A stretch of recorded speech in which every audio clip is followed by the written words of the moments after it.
Que el Señor les bendiga. Es un privilegio estar aquí nuevamente hablando de la palabra de Dios. Hoy traigo un tema que en el nombre del Señor Jesucristo espero que Él me permita compartírselo y que sea de mucha bendición para el necesitado. El tema se denomina clave contra la ansiedad y no es un tema, no es algo que yo traiga algo nuevo, algo reciente, aunque ese problema de la ansiedad ha tomado fuerza en estos últimos años. Sin embargo, la palabra siempre ha tenido la provisión, la medicina para cualquier enfermedad, para cualquier situación, para cualquier circunstancia que nos afecte en nuestro diario vivir. Y lo voy a basar en el texto bíblico de Filipenses 4, los versículos del 4 al 13. Y con esta enseñanza quiero resaltar 5 puntos. Lo primero que dice, entrégale la carga al Señor. Aférrate a la paz que Cristo compró para ti. Piensa en las cosas grandes y maravillosas que Dios nos ha preparado. Aprende a vivir con lo que tienes y regocíjate en el Señor. A medida que estudiamos estos 5 puntos, nosotros vamos a entender que todo lo que nosotros necesitamos ya está preparado, ya está provisionado de parte de Dios para cada uno de nosotros. Y dice la palabra del Señor, según la cita bíblica, dice en el versículo 4, regocijaos en el Señor siempre. Otra vez digo, regocijaos. Vuestra gentileza sea conocida de todos los hombres. El Señor está cerca. Por nada estéis afanosos, sino sean conocidas vuestras peticiones delante de Dios en toda oración y ruego con acción de gracias. La paz de Dios que sobrepasa todo entendimiento guardará vuestros corazones y vuestros pensamientos en Cristo Jesús. En esto pensad, dice la palabra de Dios. Y aquí dice en el 8, por lo demás, hermanos, todo lo que es verdadero, todo lo honesto, todo lo justo, todo lo puro, todo lo amable, todo lo que es de buen nombre, si hay virtud alguna, si algo digno de alabanza, en esto pensad. Lo que aprendisteis y recibisteis y oísteis y visteis en mí, esto haced, y el Dios de paz estará con vosotros. Y aquí también sigue hablando de las dádivas de los filipenses en el versículo 10 y dice, en gran manera me gocé en el Señor de que ya al fin habéis revivido vuestro cuidado de mí, de lo cual también estabais solícitos. Pero os faltaba oportunidad. No lo digo porque tenga escasez, pues he aprendido a contentarme cualquiera que sea mi situación. Sé vivir humildemente y sé tener abundancia. En todo y por todo estoy enseñado, así para estar saciado como para tener hambre, así para tener abundancia como para padecer necesidad. Todo lo puedo en Cristo que me fortalece. Todo lo podemos en el Señor Jesucristo, que es quien nos fortalece y nos ayuda en nuestras debilidades. Para tocar el primer punto, que lo denominé, entrégale la carga al Señor, porque Él ya nos ha prometido una vida, no ha prometido una vida mediocre para nosotros. Él no nos ha dado espíritu de cobardía, sino que nos ha dado espíritu de poder, de amor y de dominio propio. Por eso Él nos prometió a nosotros vida y vida en abundancia. No nos podemos conformar a vidas mediocres, a vidas de enfermedad, a vidas de esclavitud. Dice en el versículo 6, afirma esto, dice, por nada estéis afanosos, si no sean conocidas vuestras peticiones delante de Dios en toda oración y ruego con acción de gracias.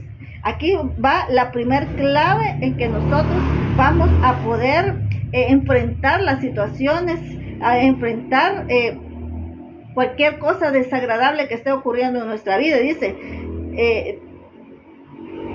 aquí, según el escrito, dice, entramos en ansiedad cuando tenemos un problema que nos está dando vueltas en la cabeza y no encontramos forma de resolverlo. Cuando estaba escribiendo este tema, estaba pensando en alguien que está deprimida. Así es que yo dije, Señor, ayúdame, dame tú ese respaldo para que esta palabra pueda llegar y pueda ser de bendición para mi hermana. Entonces, aquí dice lo que escribí, dice que en realidad la ansiedad viene porque nosotros tenemos un problema que nos está dando vueltas y vueltas en la cabeza, pero no encontramos cómo resolverlo.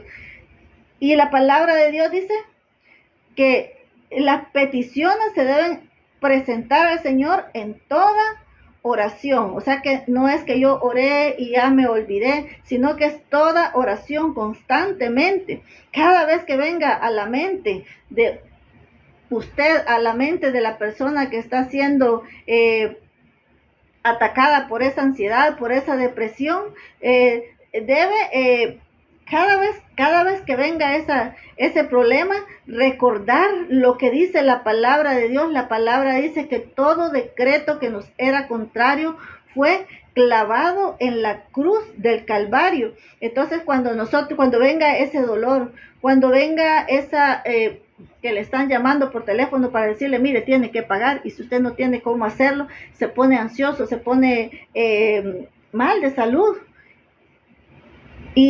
O cuando tiene alguna situación familiar que le está estorbando, cuando tiene un dolor, algo que le estorba, usted tiene que hablar, creerlo primeramente en su corazón, lo que dice la palabra, y luego declararlo con su boca, que todo decreto que nos era contrario fue clavado en la cruz del Calvario. Usted puede andar en el día a día y de repente le surgió el dolor y de repente se acordó de aquella situación que le está dañando. Usted comience si está trabajando, no puede descuidar su trabajo, pero sí puede declarar esa palabra conforme a lo que usted crea, que el Señor, todo decreto que le era contrario, lo clavó en la cruz del Calvario, y continúe su día. Lo voy a leer. Este versículo que está en Colosenses 2:14 dice, anulando el acta de los decretos que había contra nosotros, que nos era contraria, quitándola de en medio y clavándola en la cruz, y despojando a los principados y a las potestades, los exhibió públicamente, triunfando sobre ellos en la cruz. Aún para aquellos estorbos espirituales, cuando la persona está siendo atormentada por un demonio, aquí dice que ya el Señor los dejó burlados en la cruz del Calvario. Nosotros podemos declarar esa palabra que es vida para nosotros. Y dice también la palabra que hay que pedir a Dios con ruegos. Cuando usted anda en el día a día, expresa una oración, expresa la palabra de lo que el Señor ya ha hablado en la Escritura.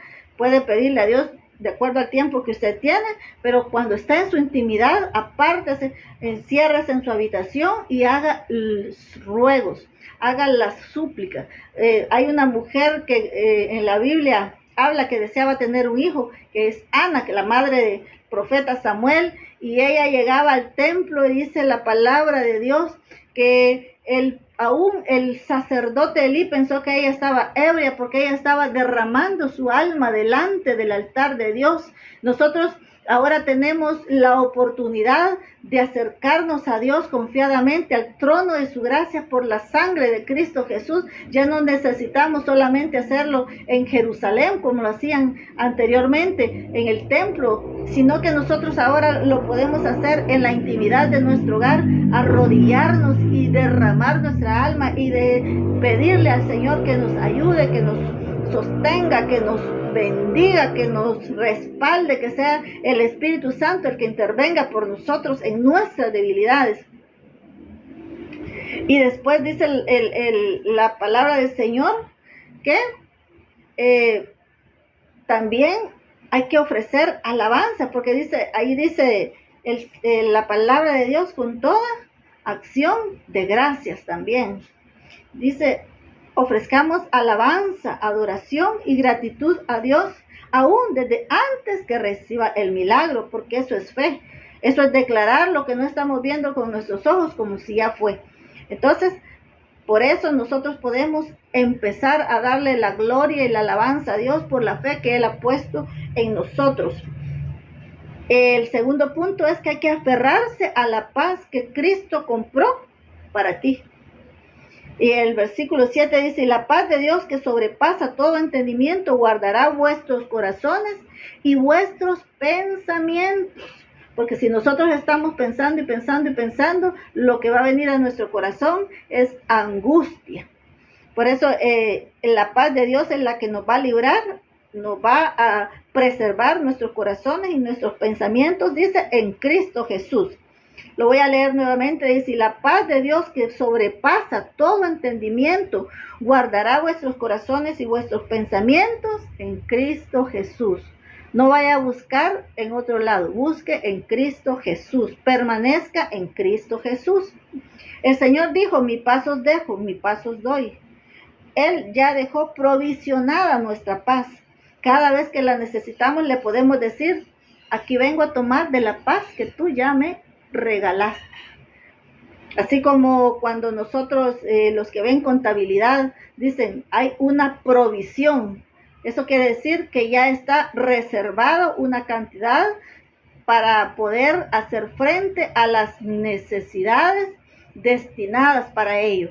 Entonces, nosotros ya tenemos esa provisión, esa paz, esa provisión de paz ya la dejó el Señor para nosotros. Y nosotros solo tenemos que solicitar que nos la haga efectiva el Señor. Así es que pidámosle al Señor y el Señor hará. Y también dice, el tercer punto, piensa en las cosas grandes y maravillosas que Dios nos ha preparado.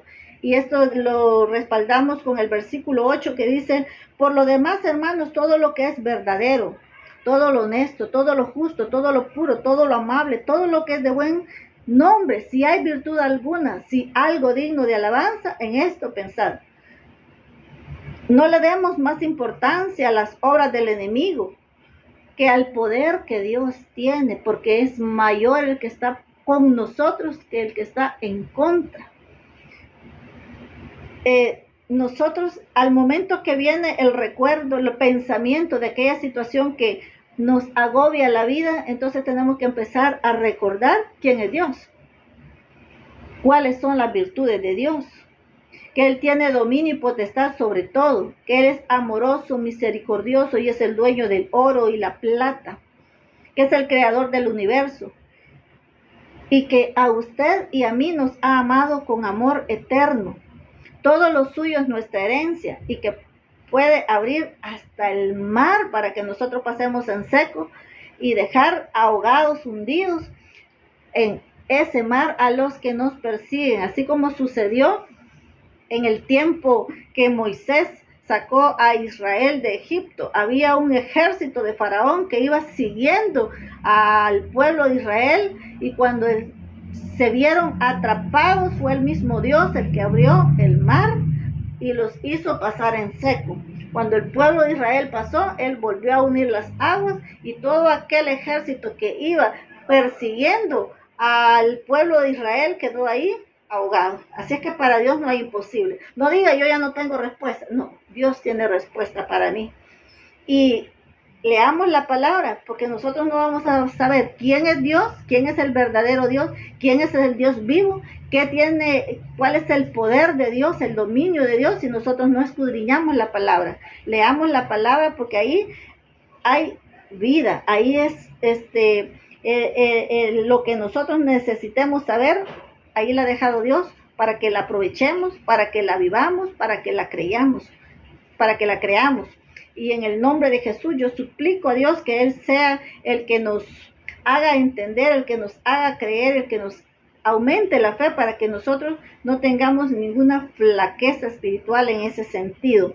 Y el punto 4 es que aprendamos a vivir con lo que tenemos. Muchas personas están ansiosas porque no miran lo que tienen, sino que están viendo lo que les falta. Nosotros aprendamos a vivir, porque dice la palabra de Dios que cada día trae su propio afán. Viva este día y confíe que el Señor, así como pasó este día, le va a ayudar en el siguiente, y hasta que Él nos permita alcanzar sus grandezas. Dice el apóstol Pablo en el versículo 12, sé vivir humildemente y sé tener abundancia.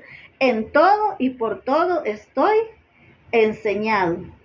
Entonces, lo que viene a nuestra vida, por ejemplo, si hoy estamos pasando una etapa de escasez, a lo mejor sea la prueba para enseñarnos a ser humildes y no perdernos cuando estemos en la abundancia. En el Señor todo nos deja una enseñanza de vida, todo nos ayuda para bien, como lo dice su palabra. Si Él nos permite pasar una prueba, es para promocionarnos, para que nosotros pasemos a un nuevo nivel espiritual. Entonces, si nosotros aprendemos, dice el Señor, que no tengamos en poco el tiempo de las pequeñeces. Cuando nosotros estamos tal vez con pocos recursos, es que el Señor nos está enseñando algo, porque Él es el dueño del oro y la plata.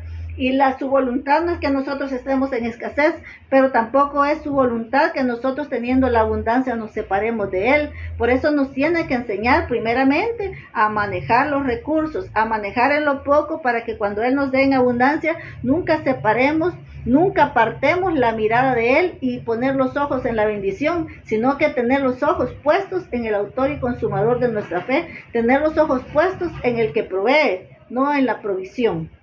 Porque si la provisión se acaba, ya no vamos a tener a quién recurrir. Pero cuando nosotros estamos confiados que el que nos provee, que toda buena dádiva viene de Dios, si aquella provisión se acaba, nosotros sabemos que Él nos va a abrir una nueva fuente. Amén.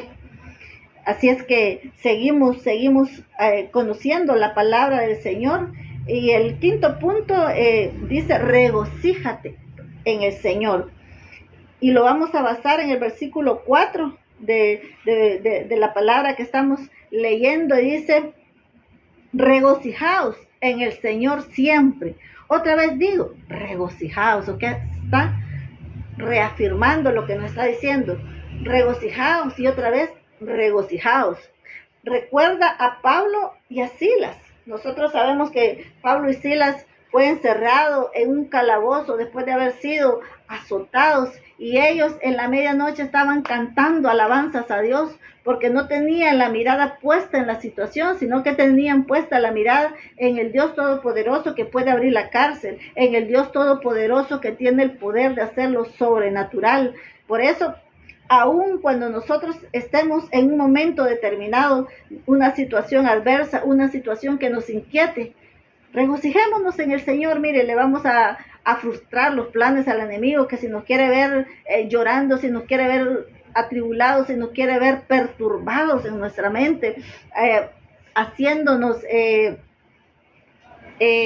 tal vez una situación adversa, tal vez una situación que emocional fuerte para nosotros. Nosotros adoremos a Dios, digámosle, mi vida te pertenece a ti, en tus manos están mis días ya están puestos en las manos de Dios. Él es el dueño de mi vida. Si usted sabe que ya murió para sí, ahora vive para Cristo, entonces dependa de Dios y confíe en el Señor. En el nombre de Jesús, espero que esta palabra sea de mucha bendición. Amén.